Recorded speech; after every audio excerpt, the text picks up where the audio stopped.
Students, we are on paragraph number 2 of chapter number 10. Let's discuss the difficult words we can find out in this paragraph, and the first word is peer. The word peers means आपके हम उम्र लोग या आपके इर्द गिर्द जो आपके फ्रेंड जोन्स में जितने भी लोग आते हैं वो आपके पीयर ग्रुप होता है. The second word is domestic. Domestic means at the very home level, at the house level जितने भी हमारे चीजें होती हैं home level पे हम उसको domestic कहते हैं. The third word is prey. Prey means hunting. Urdu में इसको हम शिकार कहते हैं.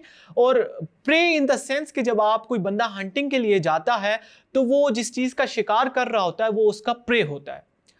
The last word here is escape. Escape means to get away or we can say to run away. किसी चीज से भागने को हम escape कहते हैं. Students, this paragraph deals with the causes and the reasons of drug addiction. According to writer, it is caused by environmental factor. अब writer ने यहां पे environmental factor को दो हिस्सों में डिवाइड किया है. The one leads towards the peer group और other troubled domestic background.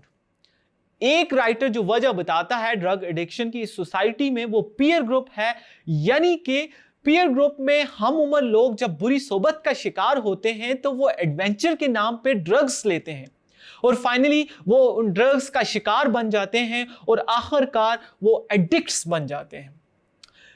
दूसरी तरफ राइटर ने हमें बताया है कि ट्रबल डोमेस्टिक बैकग्राउंड किसी एक शख्स की घरेलू परेशानियों की वजह से, जिम्मेदारियों की वजह से कुछ लोग डिप्रेशन का शिकार हो जाते हैं और उस डिप्रेशन से बचने के लिए, उस स्ट्रेस्ड एनवायरनमेंट से अपने आप को निकालने के लिए पीपल डू ड्रग्स.